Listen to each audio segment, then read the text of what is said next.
It's kind of transitioned to really what we call restorative practices and trying to get them to not only stop doing the negative pieces that they're getting in trouble for, but also what's the flip side of that? What's the positive that can be creative? I'm Dr. Jill Johnson. I've spent my entire career in education. I started in the classroom, then trained teachers, and most recently served as a high school administrator.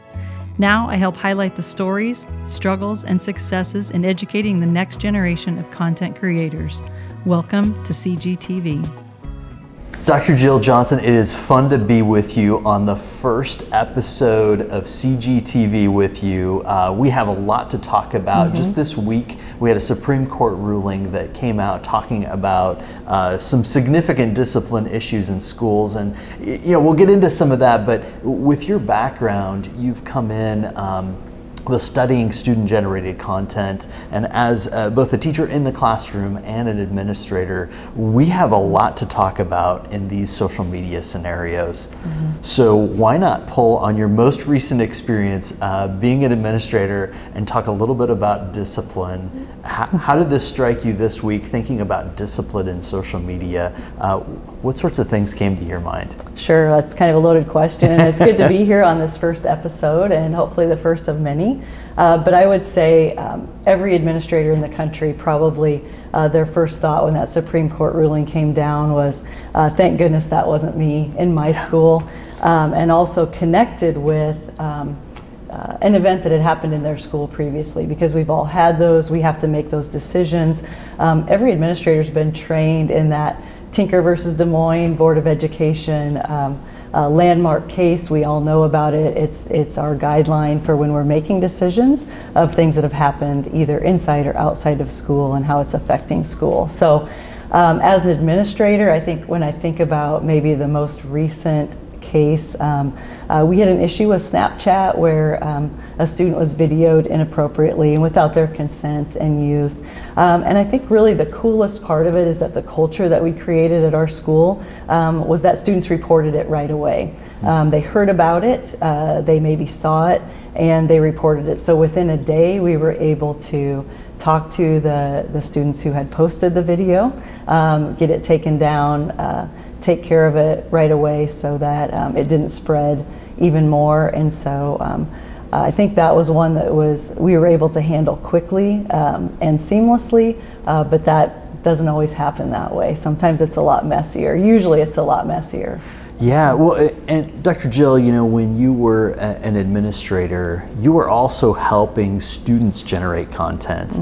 And so let's talk just a little bit about what that scenario looked like in both working with students generating social media content and also this contrast between telling them what they can't do and telling them what they could be doing. Can you walk us through a little bit of how you navigated that?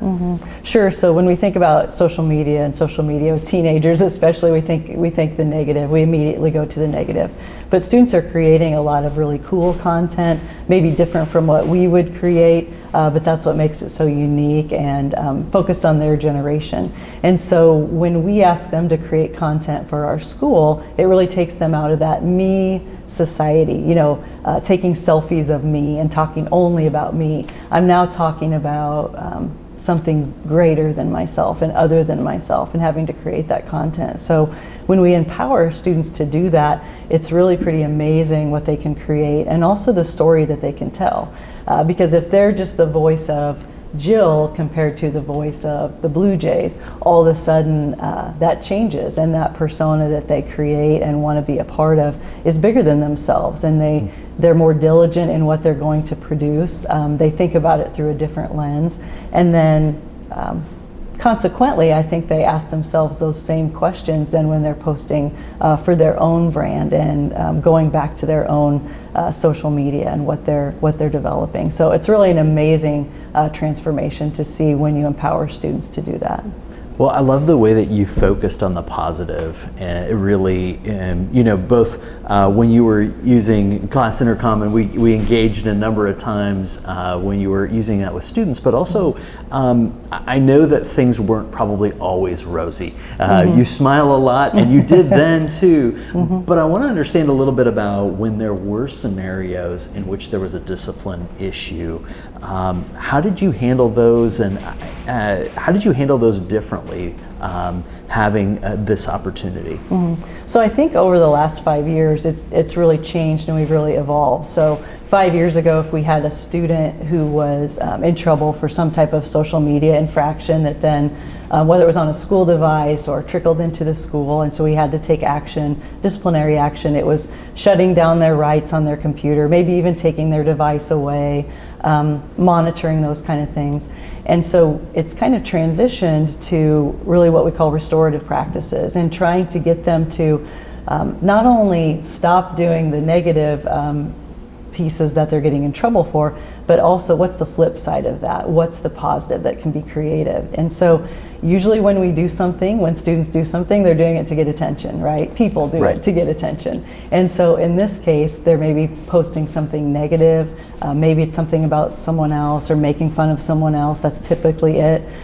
So they're doing it to get attention. So now if we teach them how to do something positive, and through Class Intercom, we could give them those opportunities to make posts. So maybe instead of a 2-day in-school suspension, you have to do 10 positive posts about our school. Include a picture, write something positive. Now, whether or not we actually post those, that's going to be up to the administrator, but the students have still created it and had to think through that lens, and hopefully learn from their mistake and grow from it, rather than just getting punished for it and not really knowing and understanding the why behind the punishment. I think that's so interesting how you flipped that table and changed the script for students by having them create social media content even when they were in a disciplinary situation. Well, social media is not going away. So I know some people like to bury their head in the sand, whether that's a parent, and I have 4 kids, a 20-year-old and 3 teenagers right now, so I understand that, but they're going to use social media no matter what. It's not going away. It's not something we can just turn a blind eye to. We need to address it head on and figure out how we can use this really powerful tool to enhance education, empower students. I think it's cool too, we need to set them up for the jobs that are out there. Even if it's at our company, we're looking for content creators who know how to use these different platforms, know how to manipulate and drive the content on those different platforms. So we need to be giving kids the opportunity to practice, have an authentic audience, and then get their feedback, and hopefully this time positive, but in real time for sure. Well, Dr. Jill, every time I sit down with you, I learn something new, and I'm really excited for the way you're digging in and helping really change the game for so many educators across the country. So thank you so much. Thank you. I appreciate it.